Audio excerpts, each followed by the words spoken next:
ဟုတ်ကဲ့ဒီနေ့ကျွန်တော်စာအုပ်လေးတစ်အုပ်ဖတ်ပြချင်ပါတယ်ကျွန်တော်ဖတ်ပြခြင်းတဲ့စာအုပ်လေးကတော့ဘာချုပ်ဆရာတော်ဘုရားကြီးဒေါက်တာဗတ္တန္တနန္ဒမာလာဘိဝန္တဤလောကသားတို့အတွက်မြတ်ဗုဒ္ဓဤကြိုးပမ်းချက်ပထမတွဲစာအုပ်ဖြစ်ပါတယ်အားလုံးအတွဲ20အခန်း20ပါပါတယ်ဘာချုပ်ဆရာတော်ဘုရားကြီးဟာဒီစာအုပ်ကိုအရှင်ဘုရား82ညတိုင်မတူတဲ့နေရာဒေသတွေမှာဟောကြားဆုံးမခဲ့တဲ့သုတ်တန်တွေတဲကမြတ်ဗုဒ္ဓဆိုတာဘလို့လူမျိုးလဲဆိုတာကိုအချင်းချုပ်ပြီးတော့ဟောပြပေးထားတာဖြစ်ပါတယ်ဒီကျွန်တော်စီမှာရှိနေတာကပထမတွဲဖြစ်ပါတယ်ပထမတွဲအခန်း20ပါပါတယ်ကျွန်တော်အခန်း20ကိုပြီးသလောက်ကျွန်တော်ဖတ်ပြပေးသွားပါမယ်တက်နိုင်ရင်တပုတ်ကိုတစ်ခန်းလုံးဖတ်ပြဖို့ကျွန်တော်စူးစမ်းပါမယ် Okay let's read it ဗုဒ္ဓဆိုတာဘယ်လိုပုဂ္ဂိုလ်လဲဗုဒ္ဓကဘလောက်တောင်မေတ္တာတရားကြီးမားလိုက်တယ်လေဘလောက်တောင်စွန့်လွတ်မှုစွန့်ကျင်ကြီးငါရက်ပြည့်စုံလိုက်တယ်လေဘလောက်တောင်မှပူဇော်အထူးကိုခံယူတော်မူထိုက်တယ်လေဆိုတာကျွန်တော်နဲ့အတူတူကျွန်တော်ဖတ်ပြတာလေးနားထောင်ရင်မြတ်ဗုဒ္ဓကိုပူဇော်ကြရအောင်ပါမြတ်ဗုဒ္ဓကမြတ်စွာဘုရားကိုကိုးကွယ်ဖို့မပြောခဲ့ပါဘူးအဖေရဲ့စကားတွေကိုမမိမလျော့တတိမလွတ်ဖဲနေခဲ့ကြဆိုပြီးဖះဖြစ်ပြီးနောက်ပြိဋိဘံမဆန်ဝင်မိအထိဤတလုံးနဲ့သောစကားကိုတခုနဲ့သောစကားကိုမကြာပြိဋိဘံမပြုတ်မိအထိမှာချခဲ့ပါတယ်အပမဒေနတံပါဒေတာ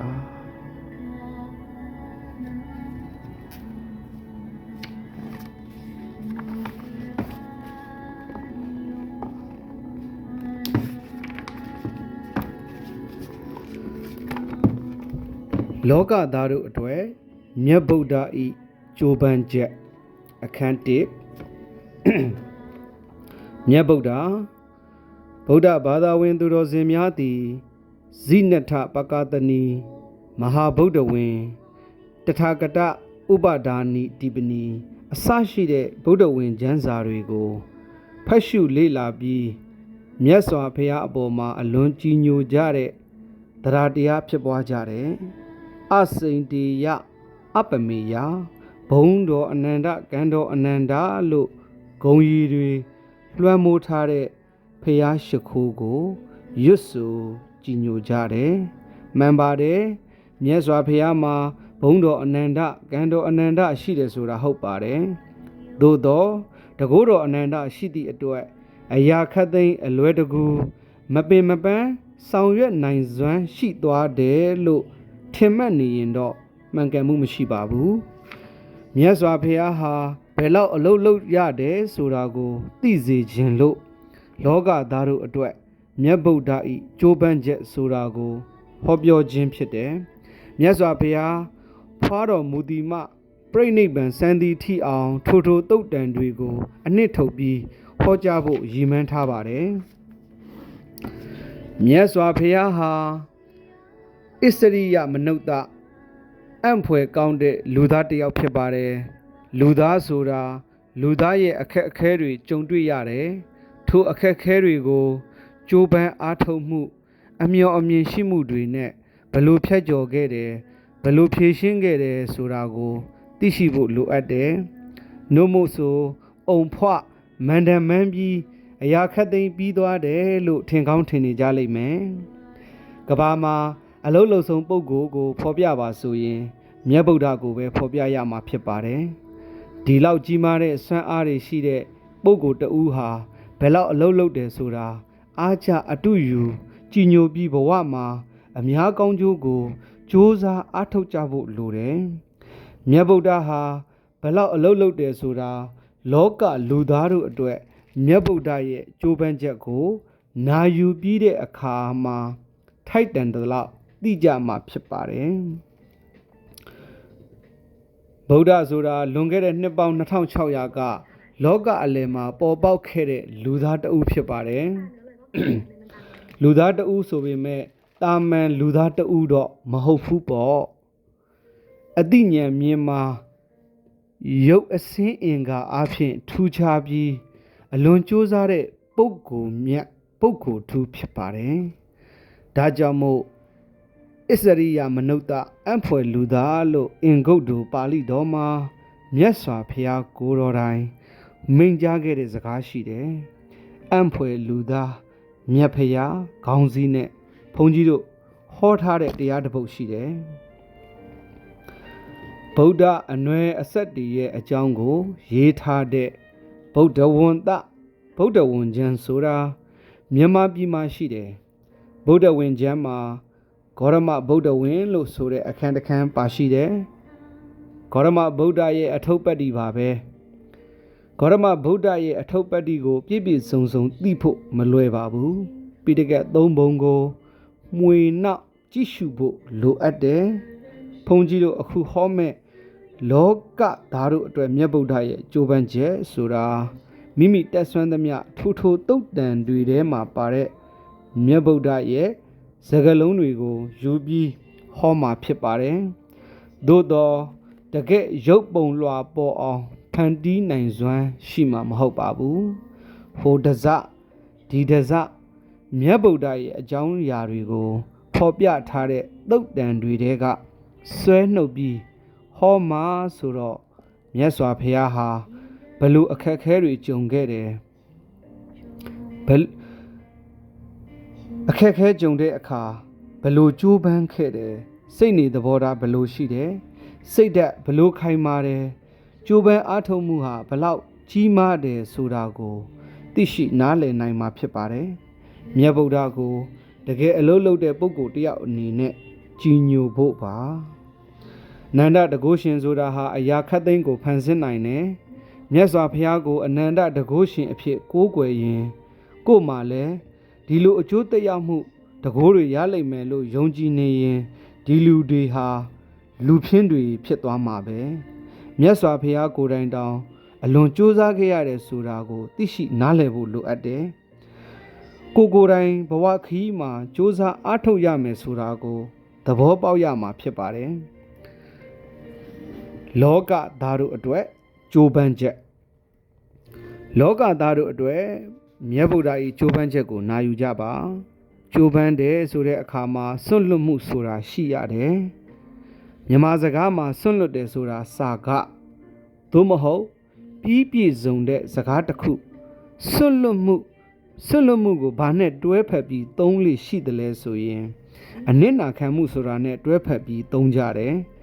နစ်နာတယ်ဆိုတဲ့စကားလုံးကိုဆုံးရှုံးတယ်ဆိုတဲ့အဓိပ္ပာယ်ဆောင်တယ်ပေါ့ဒါကြောင့်မို့မြတ်ဗုဒ္ဓကသူများအတွက်အနစ်နာခံတယ်ဆိုတာမဟုတ်ဘူးစွန့်လွတ်တယ်လို့ပြောရမယ်စွန့်လွတ်တယ်ဆိုတာကိုရနိုင်တဲ့အခွင့်အရေးတစ်ခုကိုစွန့်လွတ်တာအဲ့ဒီစွန့်လွတ်ပြီးအများအကျိုးကိုဆောင်ရွက်တယ်လို့ဆိုလိုမှပိုပြီးအဓိပ္ပာယ်ရှိတယ်နစ်နာခံတယ်ဆိုရင်ကိုကတော့နစ်နာသွားတယ်တစ်ဖက်ကပဲကြီးပွားသွားတယ်ဆိုတဲ့အဓိပ္ပာယ်မျိုးဆောင်တတ်တယ်ဒါကြောင့်မို့စွန့်လွတ်ခြင်းဆိုတာကိုသာမှတ်သားပြီးအနစ်နာခံခြင်းဆိုတာမသုံးသင့်ဘူးပေါ့ဘာကြောင့်တုံးဆိုရင်နစ်နာတယ်ကွာဆုံးရှုံးတယ်ကွာနဲ့ပြောတဲ့စကားတွေဟာလူတယောက်စုပ်ယုပ်ပြက်ပြားသွားတဲ့အဓိပ္ပာယ်ကိုဖော်ဆောင်တာဖြစ်တယ်ဖះအလောင်းတော်ကဒီလိုစုပ်ယုပ်ပြက်ပြားသွားတာမဟုတ်ဘူးစွန့်လွတ်တာစွန့်လွတ်လို့ကြီးပွားတိုးတက်လာတာလောကသားတွေအတွက်ငါဘယ်လောက်စွန့်လွတ်နိုင်တယ်လဲကိုဟာကိုမေးကြည့်တဲ့အခါမှာစွန့်လွတ်နိုင်ဘူးဆိုတာအင်မတန်မှနေပါတယ်ချမ်းသာဒုက္ခကိုလည်းမစွန့်လွတ်နိုင်ဘူးပစ္စည်းဥစ္စာကိုလည်းမစွန့်လွတ်နိုင်ဘူးအခွင့်အရေးကိုလည်းမစွန့်လွတ်နိုင်ဘူးယာရုဂုံသိမ်းစီးစိမ်ဆိုတာကိုလည်းမစွန့်လွတ်နိုင်ဘူးကိုရထားတာလေးတွေစုပ်ကင်ထားပြီးဒီထက်တိုးတက်ဖို့သာ လူတွေစူးစမ်းနေကြတာအများအတွက်ဆွန့်လွတ်တယ်ဆိုတာအင်မတန်မှနဲပါတယ်ပေါ့သူမိတာရဲ့ဆွန့်လွတ်မှုဖျားစုပန်တဲ့သူမိတာယတိရဲ့ဆွန့်လွတ်မှုကိုကြည့်ရမယ်သူမိတာဟာတထေးသားပဲအင်မတန်မှချမ်းသာကြွယ်ဝတယ်ပစ္စည်းဥစ္စာကိုသူဆွန့်လွတ်လိုက်တယ်သူဒီဆွန့်လွတ်မှုဟာမထူးဆန်းဘူးလို့ပြောရမယ်ဆွန့်လွတ်လိုက်ပြီးသူဘာလုပ်လဲငြိမ်းချမ်းတဲ့ဘဝကိုတိဆောက်တယ်ပစ္စည်းဥစ္စာတွေကိုဆွန့်လွတ်ပြီးငြိမ်းချမ်းတဲ့ဘဝကိုရယူတယ်ဒါကဆွန့်လွတ်မှုတစ်ခုအဲ့ဒီဆွန့်လွတ်မှုကတာမန်အားဖြင့်ကြည့်ရင်သိပ်မကြီးကျယ်လှသေးဘူးဒီပင်္ဂလာမြတ်စွာဘုရားနဲ့တွေ့တဲ့အခါမှာတရားနာပြီးနိဗ္ဗာန်ချမ်းသာကိုရကျင်တယ်ဆိုရင်တန်တရားဝတ်ကလွတ်ဖို့အရေးအချင်းတွေအပြည့်အဝရှိတယ်တပည့်ခံလိုက်တာနဲ့သစ္စာ၄ပါးသိပြီးယဟန္တာဖြစ်သွားနိုင်တယ်ဒီလိုယဟန္တာဖြစ်နိုင်တဲ့အခွင့်အရေးရှိပါလျက်နဲ့မရယူပဲဆွတ်လွတ်လိုက်တယ်တန်တရာဝိစင်ရဲထဲမှာဆင်းရဲခြင်းဆင်းရဲပါစေတရဝါအကျိုးအတွက်ငါအလုပ်လုပ်အောင်မယ်ဆိုပြီးအင်မတန်ကြီးမားတဲ့အခွင့်အလမ်းကိုဆွတ်လွတ်လိုက်တယ်ဒါဟာအင်မတန်ကြီးမားတဲ့ဆွတ်လွတ်မှုဖြစ်တယ်ဒါနဲ့ကျွန်တော်ဒီနေရာလေးမှာဘာကျုပ်ဆရာတော်ဘုရားကြီးရဲ့စုပန်တယ်ဆိုတဲ့စကားကိုရဲရဲဝံ့ဝံ့ပြက်ပြက်သားသားဟောကြားမိန့်ကြားခဲ့တဲ့စကားတွေကိုကျွန်တော်ချစ်တီးထမတက်အင်မတန်ဥခိုက်ပါတယ်ဖះဆိုတဲ့ပုဂ္ဂိုလ်တွေဟာလူသားတွေတဆင့်ဖြစ်ကြတာတွေကြီးပါပွင့်တော်မူရတာတွေကြီးပါယောက်ျားစင်စစ်ဖြစ်ပါလေမဖြစ်နိုင်ဘူးဆိုတာမရှိပါဘူးဖះတောင်ကြင့်ကြံရင်ဖះတောင်ဖြစ်နိုင်ပါတယ်ဒီလိုကိုယ်ကိုယ်ရမှာဖြစ်ပါတယ်စဖတ်ကြရအောင်ပါအဲ့ဒီဆွလွတ်မှုကိုရည်ရွယ်ပြီးဂယုဏနိဒာနာတပ်ပေပိဗုဒ္ဓကုဏမြတ်ဗုဒ္ဓတွေရရှိတဲ့အရေးအချင်းတွေရဲ့အခြေခံအကြောင်းရင်းကဂယုဏဖြစ်တယ်စာပေကျမ်းဂန်မှာဒီလိုဆိုတယ်အများအကျိုးလုပ်မယ်ဆိုတာဟာဂယုဏပဲအများအကျိုးလုပ်မယ်ကိုတယောက်တည်းအခွင့်အရေးမယူဘူးကိုရလာတဲ့အခွင့်အရေးတစ်ခုကိုဆွန့်လွတ်လိုက်တယ်ဘယ်သူအတွက်ဆွန့်လွတ်တာလဲဆိုရင်လောကသားတို့အတွက်ဆွန့်လွတ်တာလောကသားလို့ဆိုတဲ့နေရာမှာလူသားတွေမကဘူးလူနတ်မြမတတဝါအလုံးကိုဆိုလိုတယ်တတဝါအလုံးရဲ့အကျိုးစီးပွားအတွက်ဖះအလောင်းတော်ဟာဆွန့်လွတ်မှုတွေနဲ့လာခဲ့တာနောက်ဆုံးမှာဒါနကောင်းမှုလုပ်တဲ့အချိန်မှာပြင်ပစည်းစိမ်ဥစ္စာတွေကိုဆွန့်လွတ်တယ်ယာဓုဂုံသိမ်း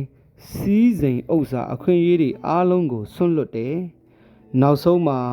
ကိုယ့်ရဲ့အသက်တောင်မှဆွန့်လွတ်တယ်အဲ့ဒီဆွန့်လွတ်မှုတွေနဲ့လာခဲ့တာအဲ့ဒီလိုဆွန့်လွတ်မှုမျိုးဟာအလဟတဆွန့်လွတ်တာမျိုးလားဆိုတော့မဟုတ်ဘူးပေါ့ဂယုဏမေတ္တာနဲ့အများအတွက်ဆွန့်လွတ်ခြင်းသာဖြစ်တယ်အဲ့ဒါကိုအနစ်နာခံတယ်လို့ပြောလိုက်မယ်ဆိုလို့ရှိရင်ဖះအလောင်းဟာမကြည်ပါပဲဆုံးရှုံးသွားတယ်ဆိုတဲ့အဓိပ္ပာယ်ဆောင်သွားနိုင်တယ်သူများအတွက်အနစ်နာခံတယ်လို့ဒီလိုအဓိပ္ပာယ်မရဘူးသူများအတွက်ကိုယ့်အခွင့်အရေးကိုဆွန့်လွတ်လိုက်တယ်တန်ဖိုးဆိုတာလောကလူသားတွေကယာဓုဂုံသိမ်းစီးစိမ်ဥစ္စာတွေကိုမျက်နှိုးတယ်ချမ်းသာဒုက္ခကိုမျက်နှိုးတယ်တန်ဖိုးထားတယ်ဖះအလောင်းကအဲ့ဓာတွေကိုတန်ဖိုးလို့မတွက်ဘူးဘာကိုတန်ဖိုးလို့တွက်တုံးဆိုရင်အသိဉာဏ်ကိုတန်ဖိုးလို့တွက်တယ်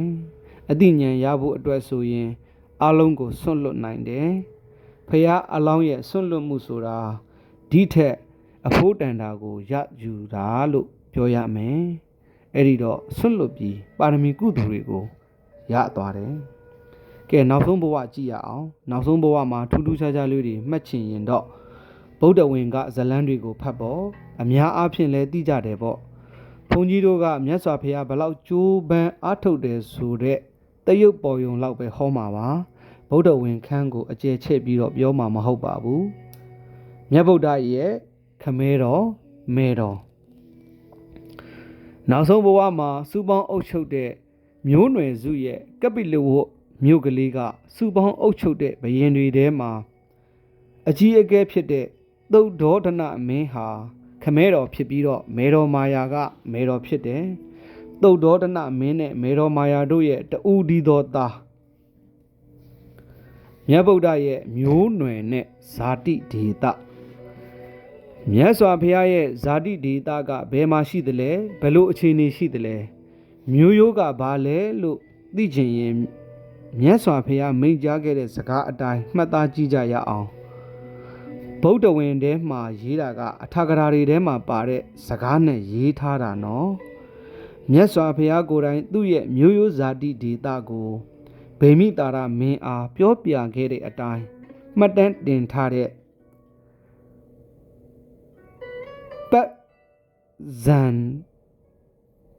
ပပဇံတုတ်တံ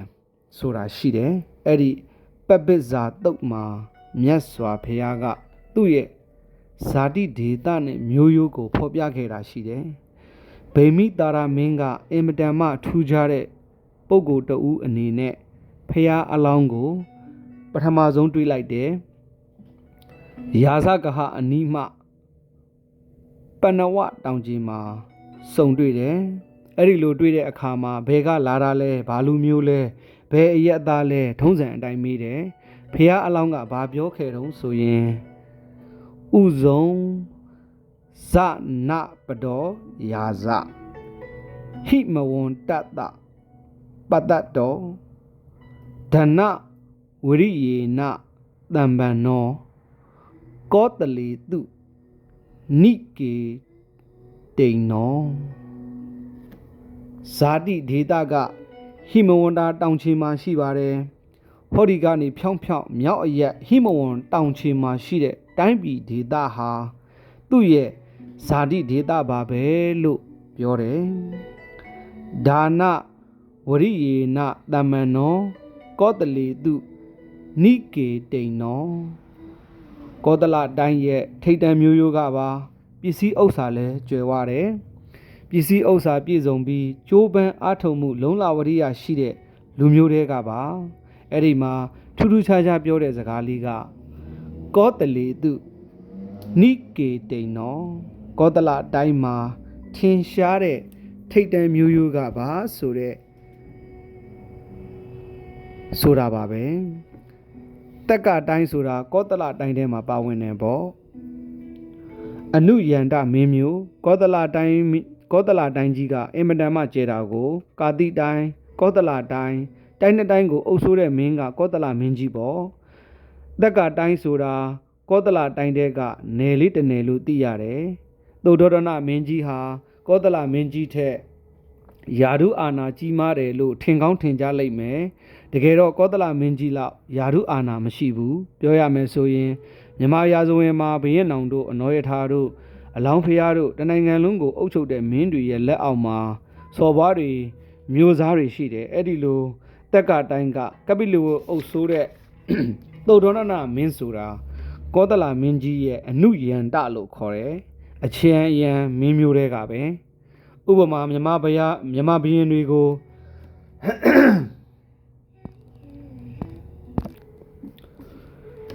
မြတ်စွာဘုရားကိုယ်တိုင်အက္ကညတ်သုတ်တံမှာကောသလမင်းကြီးဟာဧကရိဘုရင်ဖြစ်ပေမဲ့သူ့ရဲ့အနုယန္တမင်းမျိုးဖြစ်တဲ့ငါကိုလေးစားတာဟာဇက်ကြောင့်မဟုတ်ဘူးယာရုဂုံတင်ကြောင့်မဟုတ်ဘူးစီးပွားဥစ္စာကြောင့်မဟုတ်ဘူးငါဖရားရဲ့ကိုချင်းသီလနဲ့ပညာကြောင့်သာဖြစ်တယ်လို့ဟောထားတယ်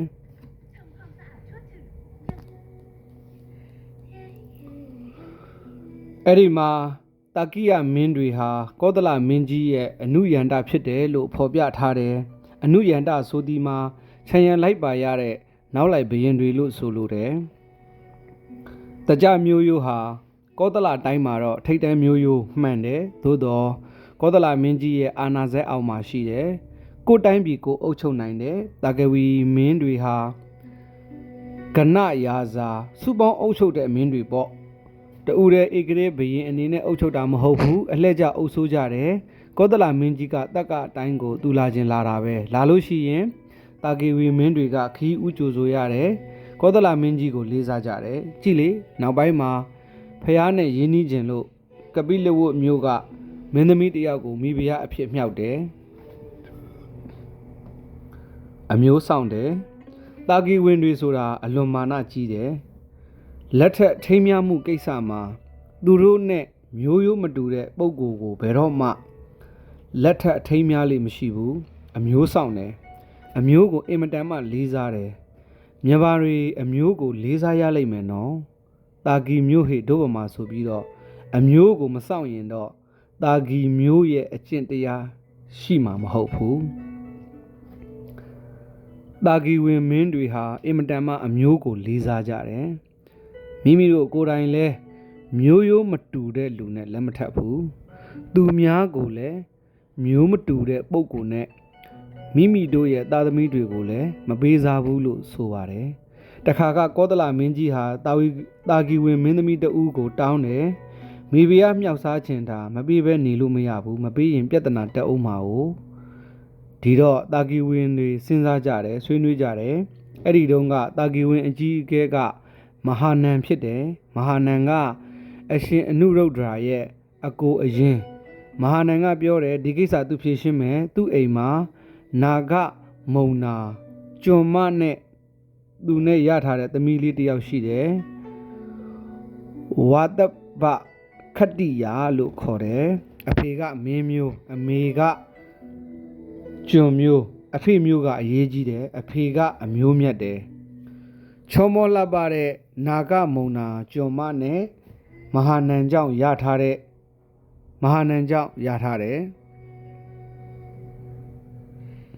တာဂီဝင်စစ်မဟုတ်ပေမဲ့တာဂီဝင်ရဲ့ရင်သွေးဖြစ်တယ်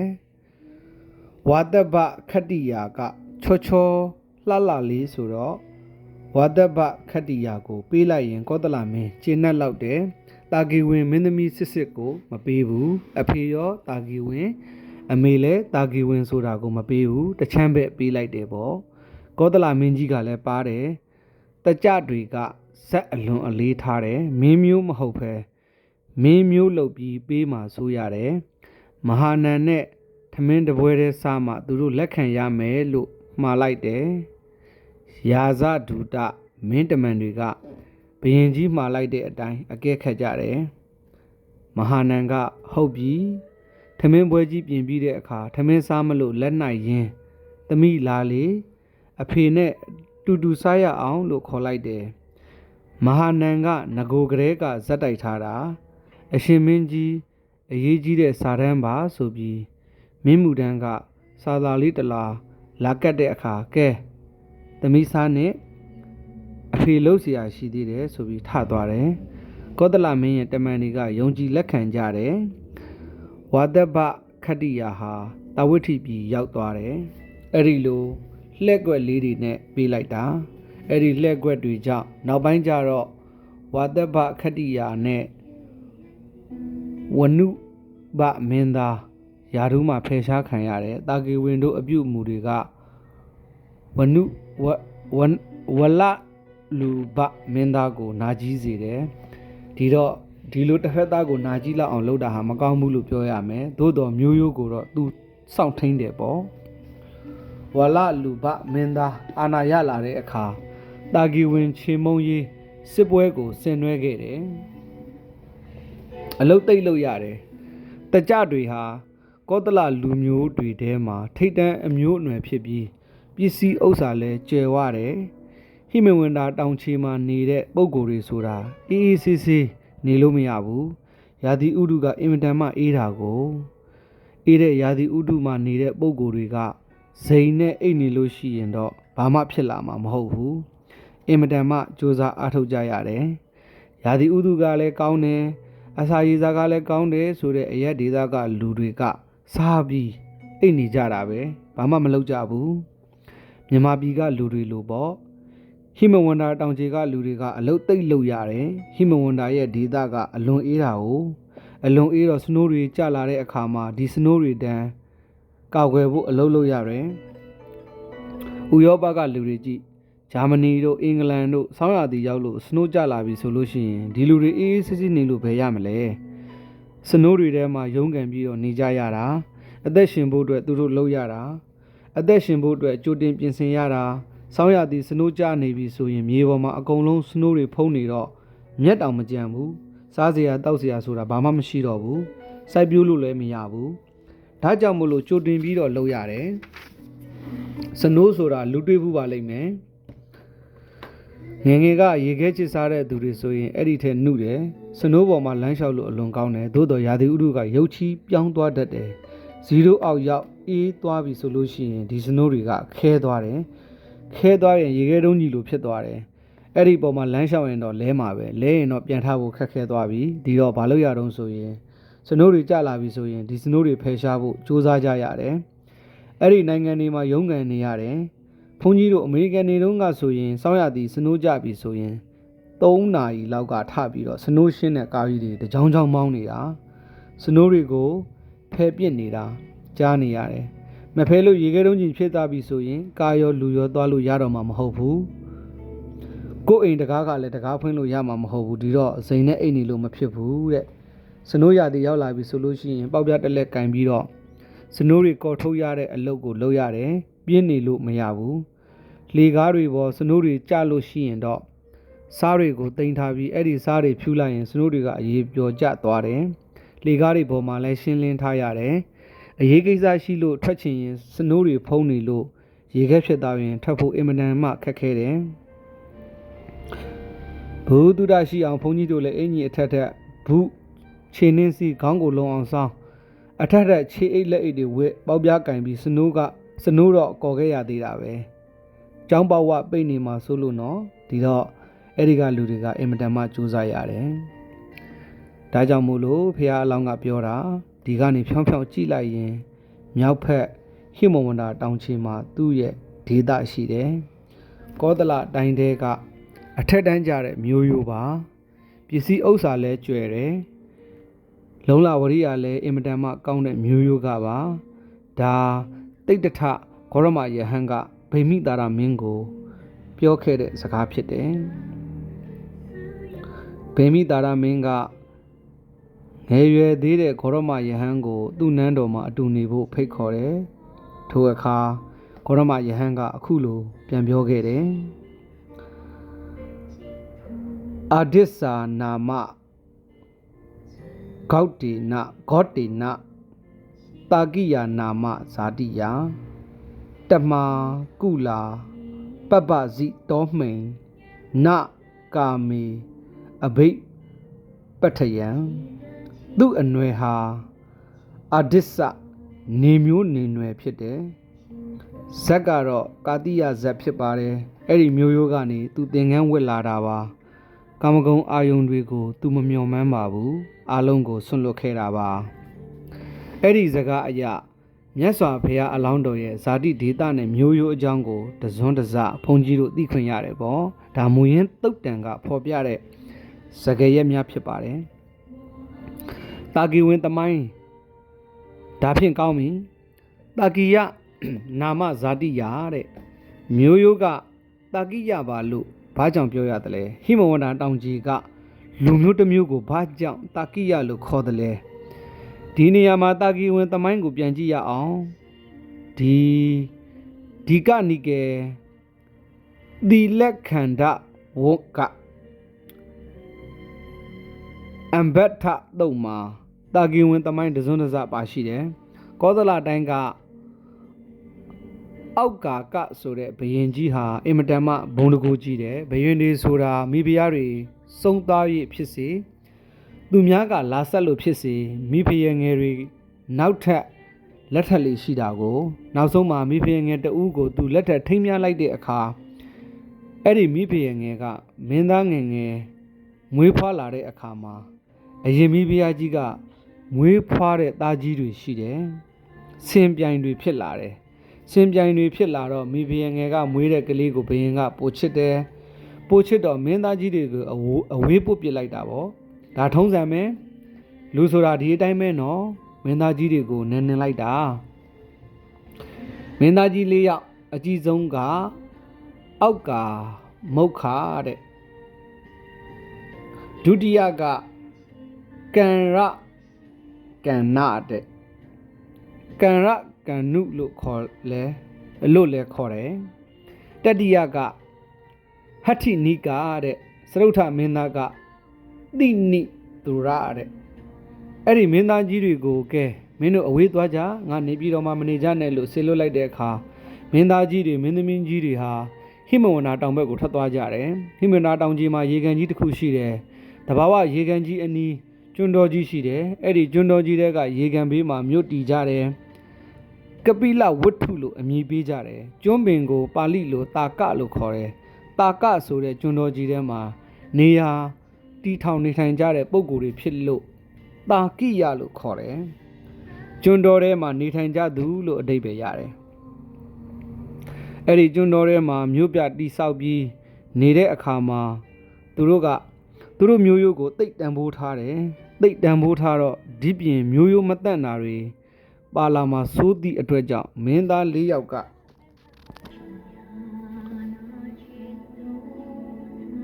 မင်းသား၄ယောက်ဟာနှမနဲ့အမတွေကို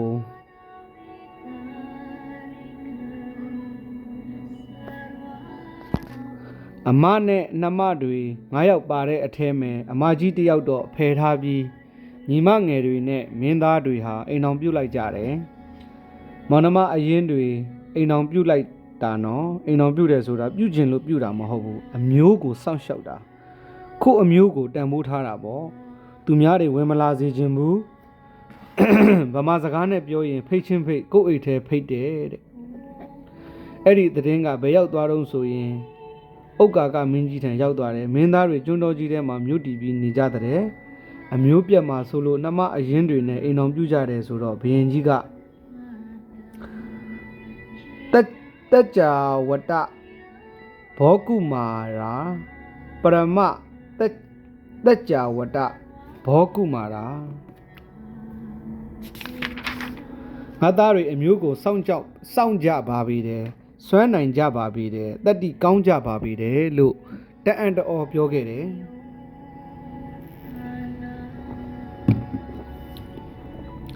စွမ်းနိုင်သူအဓိပ္ပာယ်ရတဲ့တကြဆိုတဲ့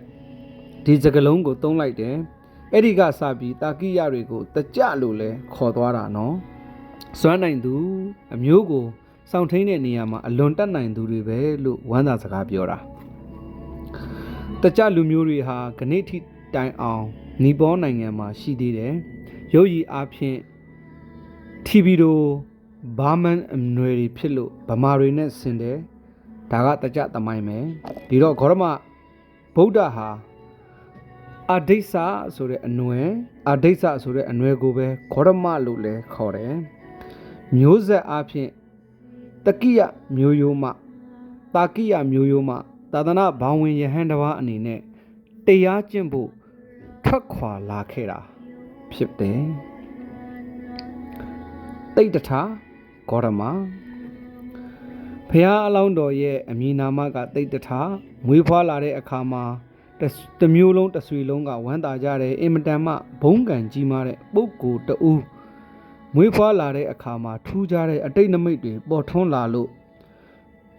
ဆွေတွေမျိုးတွေရဲ့အကျိုးစီးပွားတွေဟာပို့ပြီးတော့ဖြစ်ထွန်းလာကြတယ်ဖះအလောင်းလေးမွေးလာတဲ့အချိန်မှာကိစ္စဝိစ္စတွေဟာအလွယ်ကူကူနဲ့အောင်မြင်လာကြတယ်လုပ်ငန်းကင်တာတွေပို့ပြီးအဆင်ပြေလာတယ်ဒါကြောင့်မို့တိတ်တထလို့အမည်ပေးလိုက်တယ်ပေါ့တိတ်ဒီအပေါင်းအထအလုံးစုံကိစ္စဝိစ္စတွေအကုန်လုံးပြီးစီးတယ်ချောမွေ့တယ်အောင်မြင်တယ်ဆိုတဲ့မင်္ဂလာအတိတ်နဲ့တိတ်တထလို့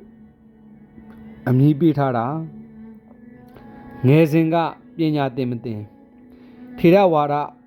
ပိဋကတ်ကျမ်းစာတွေထဲမှာဖះအလောင်းလေးကိုပညာသင်ပေးတယ်ဆိုတာမပါဘူးမဟာယာနကျမ်းစာဖြစ်တဲ့လာလိတဝိထာရကျမ်းမှာဖះအလောင်းလေးကိုအခရာပညာတို့အခြားတက်အပ်တဲ့ပညာတွေကိုဆရာကသင်ပေးတဲ့အကြောင်းပါတယ်ဒါကတော့လူသားပို့ပြီးစံတယ်တက်အပ်တဲ့ပညာတွေကိုဆရာကသင်ပေးတဲ့အကြောင်းပါတယ်ထူးခြားတဲ့ပုံကိုယ်တွေဟာမသင်မဲ့တက်ကြတာတော့မဟုတ်ဘူးမြင်လိုက်တာနဲ့လည်းတက်ကြတယ်ကြားလိုက်တာနဲ့လည်းတက်ကြတယ် မိဘတွေအနေနဲ့ကတော့မတင်ပေးပဲနေမှာမဟုတ်ဘူးတင်ပေးမှာပဲ16နှစ်အရွယ်အိမ်အောင်ချအဲ့ဒီလိုနဲ့ဖះအလောင်းလေးငငယ်ရွယ်ရွယ်နဲ့ပဲ16နှစ်သားမှာအိမ်အောင်ချပေးလိုက်တယ်အဲ့ဒီခေတ်ကငငယ်ရွယ်ရွယ်နဲ့ပဲအိမ်အောင်ချပေးတယ်အခုအိန္ဒိယနိုင်ငံမှာဆို12နှစ်တောင်အိမ်အောင်ချပေးတာရှိတယ်ရေဝတ္တသရိုးသားတို့ဆို9နှစ်အရွယ်အိမ်အောင်ချပေးတယ်အခုခေတ်တော့ပုံငယ်သားတွေအိမ်အောင်ကြတာလည်းရှိတယ်နော်မင်းသားဘဝဖះအလောင်းတော်လေးဟာမင်းသားငယ်ဘဝတုန်းကဘလို့နေထိုင်ခဲ့ရတယ်ဆိုတာကိုအင်္ဂရုတ္တနိကေဒုက္ခမာလတုံမှာမြတ်စွာဘုရားကိုယ်တိုင်ပြန်ဟောကြားထားတာရှိတယ်ဒုက္ခမာလောအဟံဘိက္ခဝေပရမဒုက္ခမာလောအစ္ဆန္ဒဒုက္ခမာလောသူဘဝဟာအလွန်ကိုတိမ်တိမ်မွေ့မွေ့ချမ်းချမ်းသာသာဖြတ်သန်းခဲ့ရတယ်တဲ့လူဘဝတုန်းကမိဘတွေကအလိုလိုက်တာကိုအလိုလိုက်ပြီးတော့အင်မတန်မှချမ်းချမ်းသာသာကြီးခဲ့ရတာသူနေဖို့နန်းဆောင်၃ဆောင်ဆောက်လုပ်ထားတယ်စောင်းရသည်မှာနေဖို့အတွက်အေးဒဏ်ကိုကာကွယ်တဲ့အဆောက်အုံနန်းပြတ်သက်မျိုးဆောက်လုပ်ပေးထားတယ်နွေရာသီမှာလည်းအေးမြတ်မြတ်နေနိုင်အောင်အပူဒဏ်ကိုခံနိုင်တဲ့အဆောက်အုံမျိုးဆောက်လုပ်ပေးထားတယ်မိုးရာသီအတွက်အမိုးရာသီနဲ့လိုက်လျောတဲ့အဆောက်အုံမျိုးကိုဆောက်လုပ်ပေးထားတယ်နွေမိုးဆောင်ရာသီဥတုတွေဘလို့ပဲပြောင်းပြောင်းထိခိုက်မှုမရှိအောင်နန်းပြတ်သက်၃ဆောင်လှဲ့လေနေထိုင်ခဲ့ရတဲ့အကြောင်းကိုပြန်ပြီးတော့ဟောတယ်အဲ့ဒီနန်းပြတ်သက်အဆောင်တွေအနီးမှာရေကန်ကြီး၃လုံးအလှအပတူးဖော်ပြီးတော့ရေကန်တစ်လုံးမှာဗရုံမာကြာပန်းတွေစိုက်ထားတယ်နောက်ရေကန်တစ်လုံးမှာကြာညိုပန်းတွေစိုက်ထားတယ်နောက်ရေကန်တစ်လုံးထဲမှာတော့ကြာဖြူပန်းတွေစိုက်ထားတယ်လို့ကြာ၃မျိုးနဲ့ကန်၃ကန်ဒီလိုအလှအပတစားဆင်ပြီးတော့စိုက်ပျိုးထားတဲ့အကြောင်းဖော်ပြထားတယ်ဝစ်စားဆင်ရင်ပုံတိဋ္ဌထမင်းသားဘလို့ဝစ်စားဆင်ရင်တုံးဆိုရင်ဒုက္ခမာလတုံမှာအဝိဝတ်ပုံကိုဖော်ပြထားတာရှိတယ်နိဝါတနလို့ခေါ်တဲ့အတွင်းကဝတ်တဲ့အဝတ်ကတစ်ခုအဲ့ဒီအတွင်းကဝတ်တဲ့အဝတ်ဟာလဲကာတိတိုင်းမှာထုတ်လုပ်တဲ့ကာတိတိုင်းဖြစ်အဝတ်ဖြစ်တယ်အဲ့ဒီခေတ်ကအကောင်းဆုံးအဝတ်ဖြစ်တယ်အပေါ်ယုံကလည်းပဲကာတိတိုင်းဖြစ်အပေါ်ယုံပဲအဲ့ဒီလိုအဝတ်တွေပေါ်မှာအပေါ်ကနေစွတ်ချတဲ့အင်ဂျီအဲ့ဒီအင်ဂျီတင်းတိုင်ကလည်းကာတိတိုင်းဖြစ်အဝတ်ပဲခေါင်းပေါင်းကလည်းကာတိတိုင်းဖြစ်ခေါင်းပေါင်းဒီတော့ဖះအလောင်းဝစ်စားစင်ရင်မုံကိုပုံဖော်ကြည့်မယ်ဆိုရင်ခါကဝစ်ထားတာကတစ်ခုအပေါ်ကနေပြီးခြုံထားတာကတစ်ခုအပေါ်ကနေစွတ်ချထားတဲ့ဝိယုံကြီးကတစ်ခုခေါင်းပေါင်းကတစ်ခုလို့ဒီပုံစံနဲ့ဖះအလောင်းရဲ့ဝစ်စားစင်ရင်ပုံကိုဖော်ပြထားတယ်နတ်သာလိမ့်ချယ်ပုံမင်းသားဘဝမှာစန္ဒကုနတ်သာလိမ့်ချယ်တယ်အဲ့ဒီစန္ဒကုနတ်သာလဲကာတိတိုင်းကလာတာဖြစ်တယ်ကာတိတိုင်းဖြစ်စန္ဒကုကိုလိမ့်တယ်နန်းတော်အိတ်ခမ်းမှာနေရောညရောထီးပြူကအုံမိုးထားတယ်အပူအေးဖုံမှုန့်တွေမကြအောင်အမြဲတမ်းထီးပြူမိုးထားတယ်အစားအသောက်နေ့စဉ်အစားအသောက်နဲ့ပတ်သက်ပြီးအခြားအိမ်တွေမှာဆိုရင်ကျေးတွေကျွန်းတွေအလုတ်သမားတွေကိုထမင်းကျွေးတဲ့အခါမှာဘာနဲ့ကျွေးတုံးဆိုရင်တန်ဖိုးနည်းတဲ့ဇကွဲထမင်းကိုချက်ပြီးစံစည်းရည်ကိုအချင်းတည်ထားတဲ့ပအုံးရည်နဲ့ကျွေးတယ်သုဒ္ဓရဏမင်းကြီးရဲ့နန်းတော်မှာတော့အဲ့ဒီလိုမကျွေးဘူးကျေးတွေကျွန်းတွေအလုတ်သမားတွေကိုတောင်းတာလိမန်သောဒနာတလေးဒံပေါက်ထမင်းကျွေးတယ်ကြောက်တောင်တွေမှာစိုက်ပျိုးထားတဲ့တလေးစပားကိုတာကိလို့ခေါ်တယ်ထိုခေတ်ကထိတ်တန်းစပားမျိုးတစ်မျိုးပေါ့ခုခေတ်ဘာစပါတီတို့လိုမျိုးဖြစ်ပါလိမ့်မယ်အဲ့ဒီထိတ်တန်းတလေးစပားနဲ့မန်သောဒနာလို့ဆိုတော့အသားပါတယ်ပေါ့ဒံပေါက်ထမင်းလိုဟာမျိုးကောင်းကောင်းချက်ပြီးတော့ကျွေးတယ်လို့အဲ့ဒီလိုပြောတယ်သောဒရဏမင်းကြီးကပစ္စည်းဥစ္စာလဲတက်နိုင်တယ်အားလုံးအပေါ်မှာရရောတယ်ဆိုတဲ့အဓိပ္ပာယ်လဲပေါ်တယ်ပတ်စံရှိတိုင်းလဲဘယ်ကျွေးမလဲခြေတွေကျွန်းတွေအလုတ်သမားတွေလဲပဲအလုတ်သမားတွေပဲဖြစ်စီအကောင်းဆုံးဆန်နဲ့သားငါးနဲ့ကျွေးတယ်လို့ဒီလိုအဓိပ္ပာယ်ရတယ်အဲ့ဒါကိုကြည့်မယ်ဆိုလို့ရှိရင်သောဒရဏမင်းကြီးတို့ကတက်တက်လွတ်စားတာမဟုတ်ဘူးဆိုတဲ့သဘောလဲအဓိပ္ပာယ်လဲပါတယ်ပေါ့တဲလွန်စားတစ်ခုတက်တက်လွတ်စားတာမဟုတ်ဘူးသားငါးစားတယ်သောဒရဏမင်းကြီးနန်းတော်မှာကျွေးမွေးပုံကြည့်ရင်တိတ္တရမင်းသားဘဝနေ့စဉ်အစားအစာကိုသိနိုင်တယ်သားငါးဆိုတဲ့နေရာမှာဘာကြောင့်သားငါးစားကြသလဲဘာကြောင့်တက်တက်လွတ်မစားသလဲလို့ဆိုတော့ သားငါကရာသီဥတုတံကိုပို့ပြီးတော့ခံနိုင်တယ်လို့ပြောတယ်ဟိမဝန္တာတောင်ကြီးမှာဆိုတော့အေးတဲ့အခါမှာအသားစားပေးရတယ်ရာသီဥတုပူတဲ့နိုင်ငံတွေမှာတော့အသားစားရင်မြန်ပုတ်တယ်ဟင်းသီးဟင်းရွက်စားတာကောင်းတယ်လို့ဒီလိုပြောတဲ့လူရှိတယ်ဟင်းသီးဟင်းရွက်စားတာကောင်းတယ်လို့ဒီလိုပြောတဲ့လူရှိတယ်နောက်တော့ဟိမဝန္တာဒေသတို့လိုအင်မတန်မှအေးတဲ့နေရာတွေကြတော့သားငါးတိရစ္ဆာန်ကလည်းပေါ်တော့အဲ့ဒီတလေးစပားနဲ့တမန်ဆိုတဲ့အသားနဲ့ရောပြီးတော့ချက်ပြုတ်ထားတဲ့တလေးတံပေါက်ထမင်းကိုတော်ရဏမင်းနန်းတော်မှာကျွေးတယ်လို့ဒီသုတ်တံအရာသိရတယ်ဖះအလောင်းတော်လေးဟာအခုလိုပြည့်စုံမွေးဖွားလာပြီးတော့ပြည့်စုံတဲ့ဘဝမှာနေရပေမဲ့နောက်ဆုံးကြတော့ဒါတွေအားလုံးကိုဆွတ်လွတ်လိုက်တာပဲ16နှစ်သားမှာ